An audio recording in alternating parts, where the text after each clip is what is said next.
Hey everyone, we've got a brand new topic for you today because it's World Health Day. We've spoken so much about your careers and we said why not talk a little bit about your health. So with me today on the show is Karishma Chawla, the founder of Eat Right 24/7. She's a certified nutritionist with a specialty in fitness. Hi Karishma, thank you so much for being with us. Hi Chetna, thank you for having me here as well. You know, there's so many concerns people have. Women, college students write in and say they've got concerns about weight loss. But there's so much mixed information, there's fad diets, there's quick fixes available on the internet. So we thought, let's meet with an expert and get all of this sorted out. Sounds like a good idea. So let me ask you the first question. What should be my ideal body weight? What's the formula, thumb rule? So as much as we have a formula for an ideal body range, what I would rather stress on would be that let's get out of this kind of a spectrum and look at maintaining an ideal body composition and maintain a low body fat percentage. For example, somebody could be on the ideal body weight but still carry more fat percentage.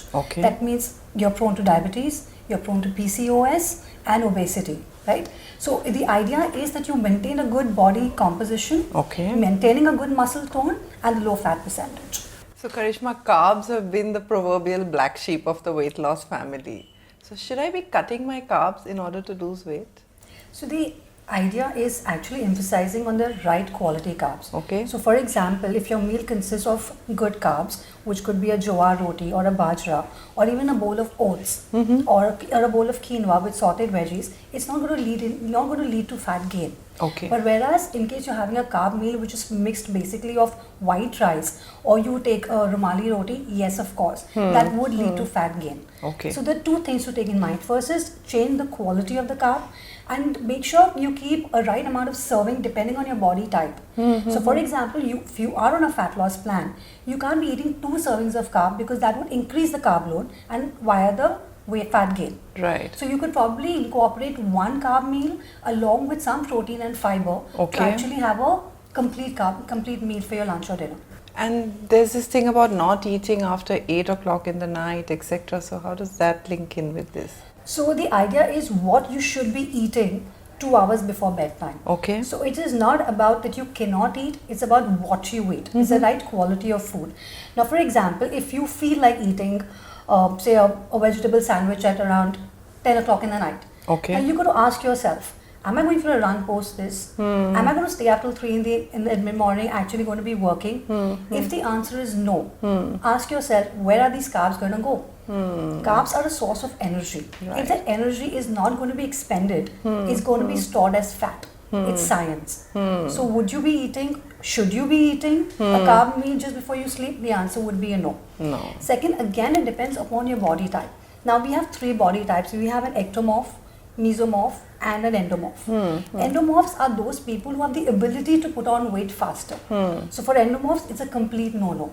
So your last meal of the day should basically comprise of a good protein. For example, it could be skim paneer or eggs, and you can just top this up with a good bowl of fiber. So tell me, when I feel like raiding my fridge in the night, which I do quite often, what are a few things tell me 3 things that I can eat from there. It's like learning kitchen lessons. So the ideal thing would be to stock your kitchen and especially your fridge with all the good foods. So you could stock your kitchen actually with good nuts. You could have skim milk. You could have skim curd, a bowl of sprout salad, all the time made and kept. So when you're hungry at 12:30 and you're definitely going to go to packaged foods, you can actually conquer these cravings by just eating the right foods. Because it's never actually about eating an entire meal in the night. It's just about munching. So the idea is that munch right. Super. But I feel like binge eating through the day as well. So again, binge eating is a result of depriving yourself of the right nutrition. So if you eat every 2 hours and you eat the right quality of foods, you would actually avoid binge eating. Because the lesser you eat, your body gets into a starvation mode. It's like fasting and feasting. And secondly, also depending on the quality of foods. So for example, if your lunch is a bowl of white rice, invariably in the next 1 hour, you're going to binge eat. But if I replace that with a bowl of quinoa, you wouldn't. So in fact, if you are prone to binge eating, that means that your body is alarming you that you need to start eating correctly. Not eating enough and not eating correctly. That's right. Okay, and then I know people who get these cravings, especially when they're stressed out or they're in office, and they just crave for a certain type of food which is usually unhealthy. Now, protein is very, very important in order to cut down your cravings. Okay. Right? So you could have like your egg whites as a filler in the evening. Your breakfast could be of egg whites as well. Lunch and dinner could be a portion of a slow absorbed protein. For example, it could be skim paneer for vegetarians. It can be lean chicken or fish for the non-vegetarians. Okay. And then you can always top up a bowl of skim curd or a glass of skim milk anytime that you feel hungry. Regardless of the fact that you eat every 2 hours and you eat correctly, you still could have certain cravings. Right. So actually adding cinnamon water post your meals could actually help you to reduce the cravings. And when you really feel like going and eating an ice cream or chocolate, firstly focus on your goal. It's really going to, is anything that you are craving for is helping you get closer to your goal or detracting you. Right. It's a choice that you make. Right. So what you could do is you could indulge into a dark chocolate, which is 75% plus dark chocolate, because that would have less of sugar. Or you could keep your dried fruits like your raisins and figs and probably pop in 1 or 2 of them at a time. Okay. So Karishma, there's this thing about high protein diets. So how much protein is actually good for you? So the actual word should be adequate protein and not high protein. So there's complete fear in the market that if you go to eat 3 times protein in a day, you're on a high protein diet. Well, that's really not the case. Like you said, that how much protein, this is a formula to it. So it will be that every 1 gram of the precious lean muscle that you're carrying, you need 1 gram of protein. Okay. And this only increases with activity and stress levels. Your muscles are made up of protein. So actually, if you're going and working out, how would you work out without fueling it? It's like you're expecting the car to work without petrol. It really doesn't. Now the next question would be, but I ain't working out. Right. But like I said, it is 1 gram per 1 kg of the lean muscle mass that you carry. Right. So if you carry 50 kgs of muscle in your body, you need 50 grams of protein throughout the day. Okay. So Karishma, how can someone boost their metabolism? You got to eat every 2 hours. Now what foods to eat every 2 hours? It should basically be high thermogenic foods. Okay. So when I say high thermogenic foods, they basically help you to lose more calories. They increase your BMR. Okay. So that could be your good carbs, like I mentioned earlier, the lean protein, and good amount of fiber. The most important thing that we all forget is, be it a fat loss, be it increasing metabolism or a muscle gain, it is water. If you don't have enough water in your diet, you cannot lose weight, you cannot gain your muscle, and you won't even increase your metabolism. Oh, really? And another important thing that people forget and think that they're on this diet and they really don't need to move their ass to do anything. But the idea is it is 70% diet and 30% exercise. So you have to exercise regularly, and exercise should comprise of strength training as well as cardio, and you could definitely add a little flexibility and stress management in terms of yoga. Okay. Because you have to complete the fitness circle. Yeah. You know? So all of this coming together under one roof would completely give a spike to the metabolism that we need. Okay. So is it true that when you have more muscle mass relatively, that actually boosts your metabolism? Exactly. That's a fact. The more muscle you carry, the higher the metabolism, the better the body composition, the lower the fat percentage. Okay. And that's exactly what we're all aiming for. Be it a college student, be it a working woman, be it a businessman. The entire goal is actually preserving your precious lean mass. And that happens while you exercise well and you eat correctly. So Karishma, just like success is a sum total of the little steps that we take, and you beautifully told us about how we need to eat every few hours in bits. And what if somebody can't, and they're working women or they are hostel students and they don't get that every 2 hours, they can't eat?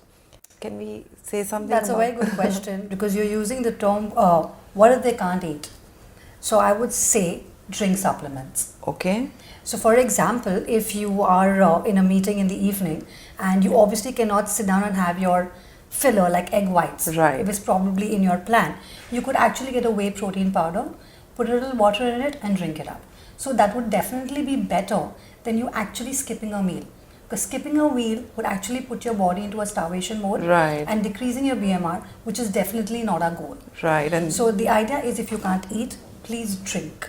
Okay, and that will also take care of the craving that you said and the wrong eating that we would because do. if you're not, it's like fasting and feasting, right? Right. So if you deprive your body of a right meal at a time, it's definitely going to eat a larger quantity at one time. Okay. And more importantly, you got to understand if you miss a meal in the evening, the next meal is dinner. Are we doing anything post dinner?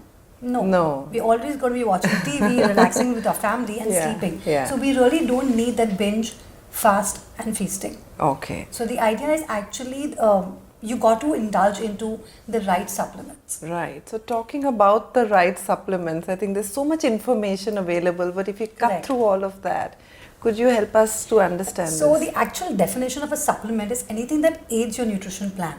So a supplement could be a powder, which is basically your carbohydrate, protein. It could also take into consideration your vitamins like antioxidants or your probiotics.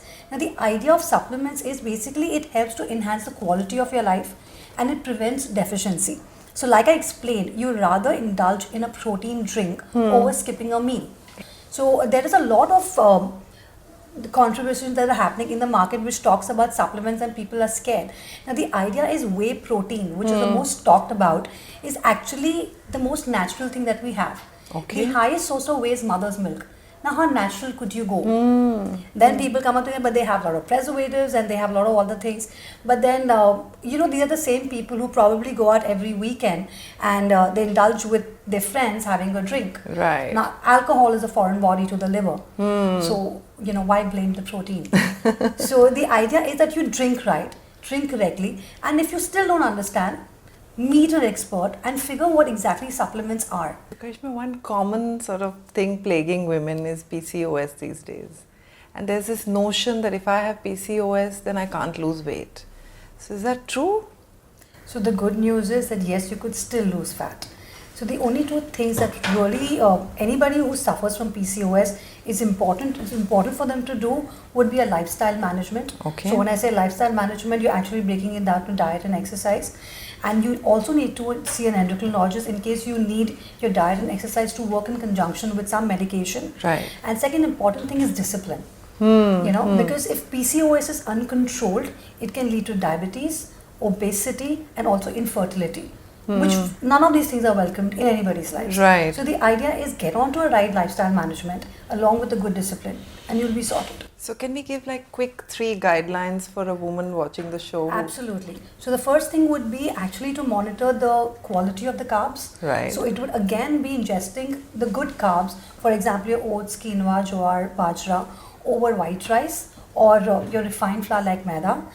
And you could also taper down the carb quantity. So for example, if you're having one bowl of brown rice and one bowl of dal for lunch, you can actually cut that down to just one roti in the night instead of having carbs coming down from the dal as well as your brown rice. Okay, it's interesting you talk about carbs coming from the dal. Honestly, we all thought dal was protein. Yes, it actually, dal is an incomplete protein. So technically, your proteins are made up of 22 amino acids. Right. So when I say it's incomplete, it does not have the entire 22 amino acids which the body requires to synthesize more protein. Okay. So for simple example, if I give you a wheat roti and I give you a bowl of dal, the wheat roti has 2 grams of protein, whereas your dal would have 7. Right. But they both are incomplete. So where do I actually get my quota of the right protein?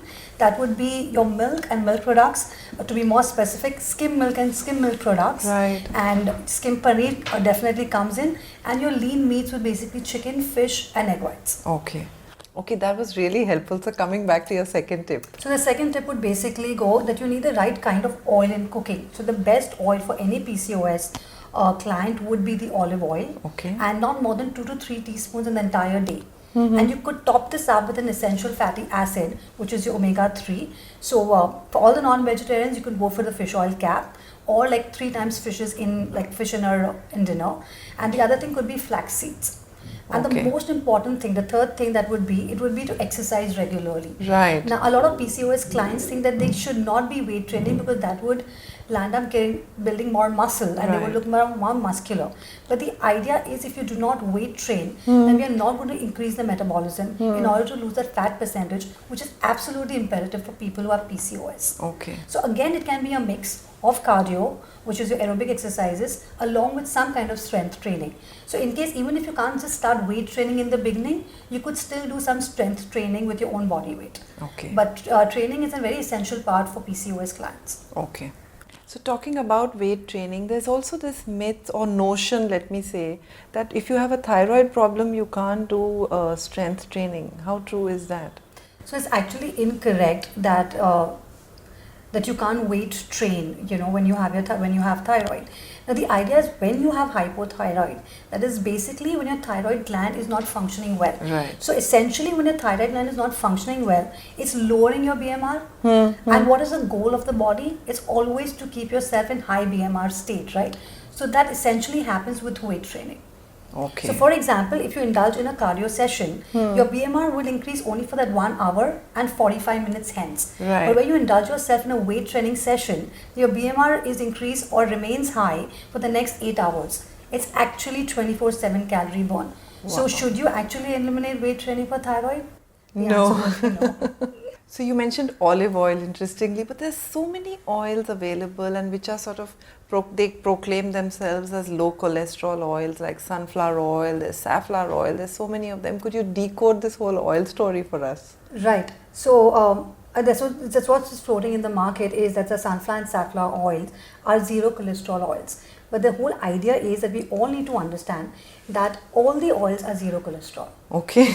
Now the idea that it's the right kind of oil that needs to go into your diet. Now the oil that is basically present in sunflower and safflower are already present in our vegetables and cereals that we eat. So do we need excess of them? No. So the right thing would be cooking your foods in the right kind of oil, the right quality of oil. So that would be olive oil, rice bran oil and groundnut oil. Okay. Okay, and you can obviously top this up with your essential fatty acids in the form of fish oil caps or your flax seeds. Okay. And another thing for all of us living these urban lifestyles is you want to eat out occasionally. Correct. Now, much as eating out is, the bad thing on the table. But can I eat a salad? Are all salads healthy? Salads by nature are really healthy.